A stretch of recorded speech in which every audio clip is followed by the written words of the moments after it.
Buongiorno al professor Luigi Frusciante, grazie di aver accettato di partecipare ai Granelli della Memoria. Allora, il suo primo ricordo legato al cibo, alla sua Madeleine, qual è? Credo, grazie innanzitutto per avermi invitato, e credo il pane, onestamente. Il ricordo più bello è legato al pane e soprattutto agli odori del pane che esce dal forno. È un ricordo molto, molto forte, molto bello, e soprattutto continuo a credere che il pane sia uno dei cibi più importanti che ci siano per quanto mi riguarda. Qualcuno faceva il pane a casa sua? Sì, a casa mia mia nonna faceva il pane, e quindi mi ricordo di questo forno da dove si estraevano questi pezzi di pane che erano caldissimi, e quindi a me piaceva moltissimo romperne la crosta e mangiarlo immediatamente all'uscita dal forno. Prestissimo al mattino? Prestissimo al mattino, perché era tutto si faceva durante la notte, quindi soprattutto d'estate, che era molto caldo, per cui era importante farlo la mattina presto, quando c'era il calore del forno che non si sovrapponesse a quello del calore della giornata. Bellissimo modo di svegliarsi. Esatto, sì. Dunque, qual è la sua idea di dieta mediterranea? Dieta mediterranea è innanzitutto uno stile di vita, insomma. Dieta mediterranea significa in qualche modo ingerire un numero di calorie che molto spesso è inferiore a quelle che l'individuo consuma. Se noi pensiamo a quello che era la vita dei contadini del sud dei secoli scorsi, ovviamente era legato proprio a questo. Consumavano molto più calorie di quante ne potessero ingerire, quindi di fatto il movimento in quel caso era la parte rilevante dello stile di vita. Ovviamente la dieta mediterranea poi, secondo me, ha anche ha un aspetto progressista, se vogliamo, dal punto di vista delle innovazioni che potevano essere introdotte nella stessa, no? Immaginiamo che la dieta mediterranea era soltanto cereali in un primo momento, con olio d'olivo e tutto ciò che erano le specie del bacino del Mediterraneo, e poi è diventata mano a mano che siamo andati avanti e con la scoperta dei nuovi continenti è diventata molto più complessa, con l'uso di specie che sono state introdotte soprattutto dalle Americhe, quindi pomodoro, patata, fagioli. E tutto questo ovviamente ha consentito alla dieta mediterranea di crescere, di essere più bilanciata. Immaginiamo per esempio alla pasta e fagiolo, quindi la possibilità di poter utilizzare amido e proteine, quindi le proteine vegetali che sostituivano in qualche modo quelli animali. Quindi questo è stata una grande innovazione da un punto di vista dell'alimentazione in quel periodo, e soprattutto grazie ad alcuni studiosi del tempo che hanno consentito questa rivoluzione. Noi immaginiamo ad Antonio Latini, che era era il supervisore dei cuochi alla corte dei viceré di Spagna, che per la prima volta propose una ricetta a base di pomodoro, nel senso che inventò la prima salsa col pomodoro, e che in onore degli spagnoli la chiamò la spagnola. Stiamo nel 1796, e però la grande innovazione di quest'uomo fu quella di cominciare a sostituire le spezie che venivano dall'Oriente con le spezie locali, quindi cominciare ad utilizzare il prezzemolo, cominciare ad utilizzare le specie che erano nostre, e quindi che consentivano in qualche modo alle pietanze di avere un qualcosa di tipico, di autentico del nostro paese. E poi successivamente a Vincenzo Corrado, il quale ha di fatto inventato tutti i piatti a base di patate e pomodoro che in quel periodo cominciavano ad essere utilizzati soprattutto dai poveri, in contrapposizione a quella che era la dieta francese, la cucina francese, che era per ricchi. Quindi le patate e il pomodoro diventavano degli ingredienti base per i suoi piatti, e quindi dando avvio a quello che poi è stata la dieta mediterranea, probabilmente, insomma, inconsapevolmente, ma sicuramente è stato uno dei promotori di questo tipo di alimentazione. L'espressione granai del Mediterraneo, che cosa le fa venire in mente? Soprattutto la biodiversità e le risorse genetiche che esistono nel campo dei cereali, cioè di questa famiglia molto ampia di specie che sono tipiche del nostro bacino. Quindi non solo grano, ma anche grani che sono diventati in qualche modo, che sono stati riscoperti adesso e che erano a suo tempo delle specie utilizzate dai nostri antenati, no? Pensiamo al farro e all'orzo e a tutte queste specie che che il nostro paese e soprattutto tutto il bacino del Mediterraneo sono ricchissimi. Quindi l'evoluzione per esempio del triticum è iniziato nel bacino del Medio Oriente, quindi soprattutto nella luna tra il Tigri e l'Eufrate, per completarsi dopo 4.000 anni nel nord dell'Europa. In pratica il triticum ha seguito in qualche modo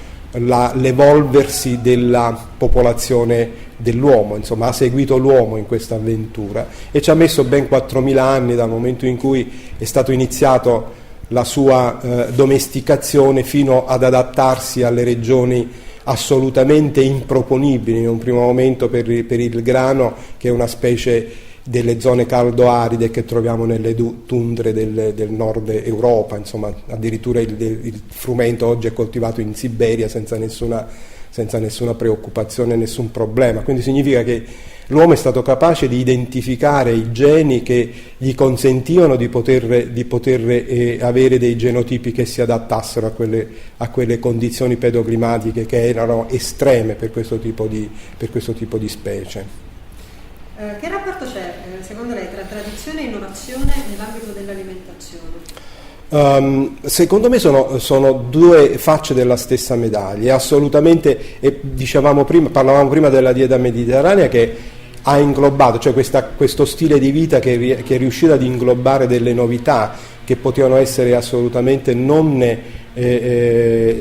eliminate dalla dieta perché poco conosciute. Quindi di fatto la tradizione è innovazione nel momento in cui si migliorano le caratteristiche qualitative del cibo, si eliminano i fattori antinutrizionali, si riesce in qualche modo a migliorarne il valore nutrizionale, e questo ovviamente lo si fa in maniera qualche volta inconsapevole, qualche volta in maniera consapevole, ma il più delle volte nella tradizione è una cosa inconsapevole. E qui volevo ricordare ancora una cosa che mi ricorda, cioè che mi riviene dai tempi della nonna, no? Molti di noi allora da bambini la nonna, per farci addormentare la sera, ci faceva mangiare le patate bollite. Allora, questa storia delle patate bollite con olio di oliva e un po' di sale era una cosa abbastanza inusuale. Però alla luce degli studi che sono stati fatti negli ultimi tempi è stato visto che le patate contengono dei precursori delle benzodiazepine, e quindi mangiarsi 100 grammi di patate, 150 grammi di patate equivaleva in qualche modo a prendere un calmante, una cosa che ci consentiva di poter dormire meglio la notte. Quindi inconsapevolmente, cioè nella tradizione c'è qualcosa che può essere legato alla innovazione, insomma, anche se inconsapevolmente in questo caso. E allora abbiamo parlato dei granai del Mediterraneo, granai della memoria, che cosa le fa venire in mente l'espressione granai della memoria? Granai della memoria è tutto ciò che riguarda il legame, per quanto mi riguarda, all'agricoltura, ai prodotti agricoli, alla possibilità di utilizzare determinate culture per poterle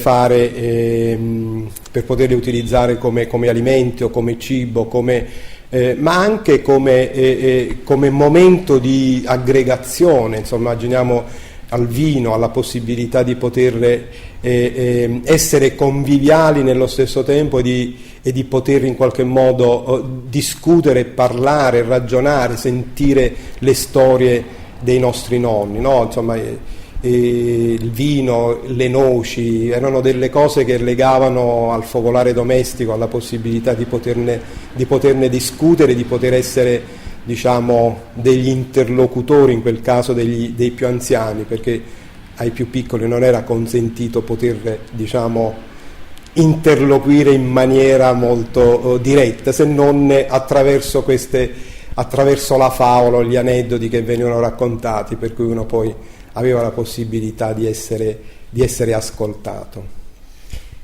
Quando, perché e come si è avvicinato allo studio della pianta del pomodoro? Qua si è stato, cioè, per chi è laureato in agraria e campano, ovviamente il pomodoro era studioso di genetica, anzi all'inizio già avviato agli studi di genetica. Ovviamente il pomodoro è stato diciamo se non la via obbligata per poter fare entrambe le cose, no? Poter in qualche modo avere a disposizione una specie che fosse dal punto di vista genetico facilmente utilizzabile, e poi una specie che era radicata sul territorio come il pomodoro. E quindi diciamo che gli studi sono iniziati ovviamente con il San Marzano, manco a dirlo, e quindi con la identificazione degli ecotipi che in quel periodo erano più coltivati, e quindi la identificazione delle diverse tipologie che si coltivavano dall'agro sarnese nocerino fino all'agro nolano, quindi per avere in qualche modo capire in qualche modo come questi ecotipi, come questi genotipi si erano evoluti nel tempo. Quale uso del pomodoro facevano i minatori inglesi? Ce lo racconta? Questa è una bella storia, perché quando Cirio ha delocalizzato le proprie aziende dal Piemonte alla Campania e ha iniziato a produrre passate di pomodoro, si era reso conto che queste passate venivano facilmente adulcorate, quindi era necessario inventarsi qualcosa per evitare, per certificare l'autenticità del prodotto, e quindi cominciò a trasformare, a inscatolare il pomodoro intero.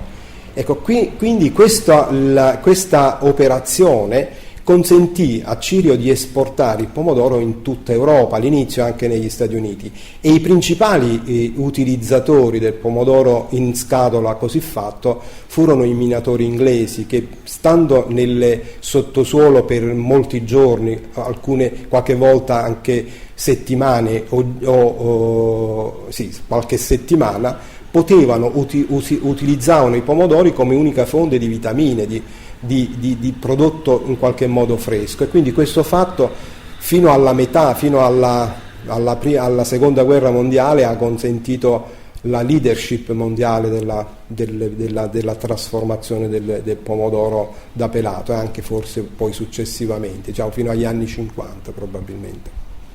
Le chiediamo di raccontarci dell'individuazione del DNA del pomodoro San Marzano che l'ha portata sulla copertina di Nature. E questo ovviamente, avendo studiato il pomodoro per più di 30 anni, quando è partito il consorzio per il sequenziamento del genoma del pomodoro, il mio gruppo e l'Università di Napoli, a Federico II, è stata contattata immediatamente, e quindi noi ben volentieri abbiamo partecipato a questa avventura, sapendo che ovviamente le radici della storia potevano essere, diciamo, dentro il sequenziamento del genoma. E una volta che questo è stato sequenziato, abbiamo scoperto per esempio che di quando si è diversificato il pomodoro. Diciamo che la prima diversificazione dal punto di vista biologico si è avuto qualcosa come 70-80 milioni di anni fa, e la seconda 40 milioni di anni fa. La cosa stupefacente è che la seconda, diciamo, il secondo momento di diversificazione avvenuto 40 milioni di anni fa ha portato alla formazione dei geni, di tutti i geni che oggi sono conosciuti e che sono coinvolti nella maturazione della bacca del pomodoro. In tutto questo il San Marzano che cosa c'entra? C'entra perché noi poi abbiamo risequenziato il genoma del pomodoro, e questo è un lavoro che è uscito qualche mese fa, e siamo stati capaci di capire perché il San Marzano è una specie che si adatta solo in questa zona, cioè per tanti anni è stato in Italia ci sono state delle prove per poter coltivare il San Marzano dalla Sicilia al Veneto, dal Veneto al Piemonte, ma sono sempre fallite. Perché questa specie si è talmente adattato alle condizioni della regione Campania e soprattutto dell'area dell'Agro-Sarnese Nocerino, che è stato impossibile, diciamo, esportarne la coltivazione. Sotto certi punti di vista questo è stato anche un fatto estremamente positivo, perché ha consentito a questo ecotipo di essere conosciuto e riconosciuto come un prodotto tipico di quest'area. Quindi il San Marzano, così come per esempio il Corbarino, così come per esempio il Piennolo del Vesuvio, sono degli ecotipi che si sono adattati in quest'area, creando poi la storia del pomodoro, insomma la storia del pomodoro in Campania. Quindi questo è stato,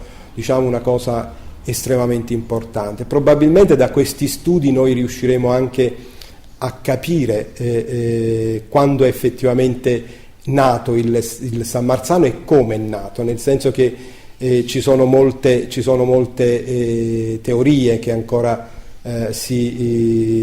sono presenti in letteratura per spiegare l'origine del San Marzano, perché il San Marzano è comparso improvvisamente all'inizio del Novecento come bacca lunga, quindi grande, molto produttivo, e però in una frazione della zona di San Marzano, di Nocera, tra Nocera e San Marzano, e da allora ovviamente è diventato il simbolo della produzione del pomodoro. Però, diciamo, come sia arrivato in quest'area ancora non è noto. Ci spiega perché le biodiversità sono così importanti?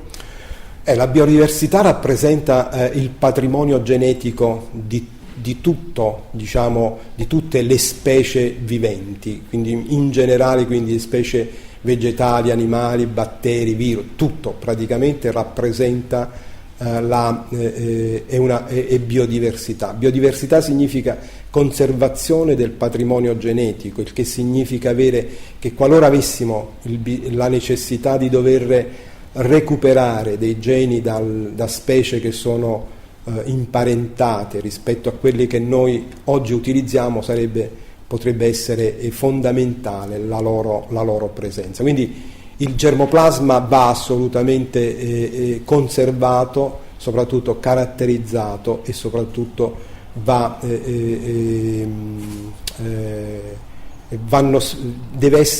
ci devono essere degli istituti specializzati che possano in qualche modo conservarli. Io a questo riguardo credo che l'Italia, per esempio l'Europa o il mondo, così come già esistono, devono avere delle banche del germoplasma che consentano la loro conservazione e anche la loro poi divulgazione, cioè pretendere che piccole strutture possano in qualche modo conservare del germoplasma. Questo significa impegnare risorse senza avere dei grossi risultati. Per esempio, tutte le regioni italiane si sono dotate di un piano per la conservazione del germoplasma. Questa è una buona cosa, ma se questo viene ad essere utilizzato in loco e giornalmente, ma è necessario avere una struttura sovraregionale che consente, che sia organizzata in maniera tale da consentire la conservazione del materiale genetico. Per questo è fondamentale, per evitare che le generazioni future possano poi non avere a disposizione questi materiali. Quanti tipi di germoplasma ci sono nel mondo e quanti in Campania? Allora, ne sono state diciamo caratterizzate nel mondo un 250-300.000, ne sono state stimate un 500.000, quindi diciamo che parliamo di specie vegetale. Ovviamente tutte queste specie non sono, sono tutte importantissime per quanto riguarda la sopravvivenza del pianeta, ma se noi poi andiamo a fare un'analisi su quelle che sono effettivamente le specie che si utilizzano come alimenti, ritorniamo, avremmo un numero molto molto basso, insomma 30-35, di queste soltanto 4 poi sono effettivamente fondamentali per la sopravvivenza dell'80%, 85% delle persone presenti sul globo terrestre. Per quanto riguarda la Campania, che credo che non sia molto dissimile da quello che è la presenza del germoplasma su tutto il territorio nazionale, credo che possiamo considerare un 10% della biodiversità mondiale, insomma più o meno queste, dal punto di vista vegetale, questa è la stima più o meno presente, insomma. Perché la pianta del pomodoro, e lei lo accennava prima, oggi ci sembra in realtà autoctona? Quando si è veramente diffusa in Italia? La pianta il pomodoro è stato introdotto in Italia nella seconda metà del Cinquecento, e poi la sua diffusione è avvenuta diciamo nel periodo un paio di centinaia di anni dopo, quindi nella seconda metà a partire dall'ultima metà del Seicento, come dicevamo prima, quando è stata cominciata ad essere utilizzata come alimento, e poi nel Settecento. Ovviamente la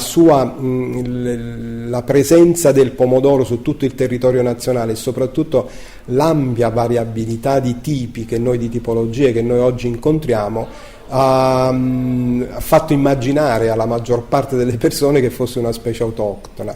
In effetti non lo è, una pianta che è stata introdotta, e quindi è una pianta, ecco, possiamo considerare il pomodoro come un immigrato di successo, come una specie che è stata introdotta e che si è affermata in Italia e in Europa. Un buon esempio di immigrazione. Sarà al corrente della campagna pubblicitaria dell'azienda conserviera Pomì del novembre 2013, solo da qui, solo Pomì, che rivendicava appunto la salubrità dei pomodori padani. Che ne pensa?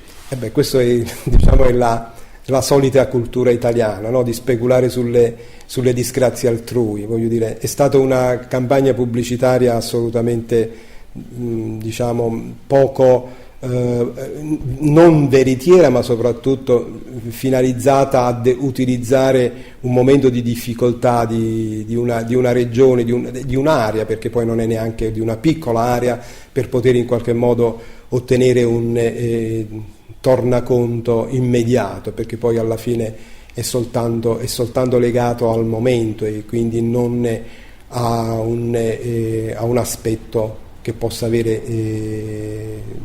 un futuro, perché il pomodoro è legato al sole, è legato al sud, è legato ovviamente a una cultura, quindi questo non significa che non c'è una cultura anche al nord. Ci sono delle aree dove effettivamente la zona di Piacenza, una parte in quell'area confine tra Veneto e Emilia Romagna, dove la coltivazione del pomodoro ha una lunga storia, una lunga tradizione, quindi di fatto, voglio dire, non c'era neanche bisogno di fare una pubblicità di questo tipo, di fatto, voglio dire, non era assolutamente necessario, e quindi è stato indelicato, se non per non usare altri termini.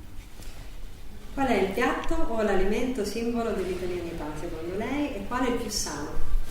Insomma, c'è una bella lotta, credo che tra la pizza e gli spaghetti al pomodoro, che rappresentano l'Italia nel mondo, probabilmente sono i due piatti. Forse pizza, per esempio, io mi ricordo di una cosa, quando ero studente negli Stati Uniti, un mio collega mi ha chiesto se noi avevamo la pizza in Italia, un americano. E per rispondergli gli dissi: scusa, ma nel vostro vocabolario avete la Z, cioè vedi un attimo com'è scritta questa parola pizza, cioè secondo te da dove viene pizza? Dice, allora sì, ecco, era praticamente, è diventato il simbolo nel mondo, perché in pratica ha messo insieme la tipicità italiana, europea, vale a dire il grano, la pasta, la mozzarella, e poi il pomodoro di importazione, che, come dicevamo prima, era anche è diventata autoctona sotto certi punti di vista, se vogliamo utilizzare questo termine. Più salubre secondo me sempre la pizza, voglio dire, è una specie molto, è un piatto molto semplice e soprattutto è un piatto che non presenta altre controindicazioni se non quelli poche calorie, insomma, dipende ovvio da olio d'oliva che c'è sopra, basilico, è una diciamo delle cose più buone che ci siano secondo me. Quindi più la pizza che la pasta? Sì, io credo nel mondo più la pizza che la pasta. La pasta ha avuto anche una immagine negativa quando quel giornale tedesco aveva messo la pistola tra gli spaghetti, sì, e quindi ha avuto, però la pasta ovviamente ormai è prodotta in tutto il mondo, quindi di fatto, anzi molto spesso diventa anche un esempio negativo, perché se la si produce con grano tenero e non con grano duro, la pasta tende a scuocere, a diventare un piatto non proprio ideale, insomma, se mangiato in altre parti del mondo, insomma, quindi diventa meno legato al territorio. Se con pasta è fatta con grano duro, assolutamente sì, in qualsiasi parte del mondo possiamo mangiare un ottimo piatto di pasta con pomodoro, ovviamente. L'ultima domanda: qual è il suo piatto preferito? Insomma, qui c'è una bella lotta tra tutte le cose, ma sicuramente pasta e fagioli secondo me è il piatto che preferisco in assoluto, insomma. Senza cozze? Senza cozze, no, anche perché le cozze per me io sono dell'entroterra campano, quindi la cozza non era una cosa, era soltanto pasta e fagioli, legate soprattutto alla pasta fatta in casa, sempre legata di pasta? Allora si faceva questa pasta lunga, insomma, erano delle sfoglie di pasta che venivano poi tagliate e sottili, e quindi era una cosa, sì, ricordo questo un po' riposata, insomma, che diventava una cosa buona, importante. Forse sì, ecco, più che cozze in quell'area si utilizzavano le cotenne, le cotiche di maiale, ecco, quello era un po' più meno, come si dice, salutare, però era, ecco, più che praticamente le cozze si utilizzavano questa parte del maiale per la pasta e fagioli. Grazie mille, professore. Grazie a lei. Buongiorno.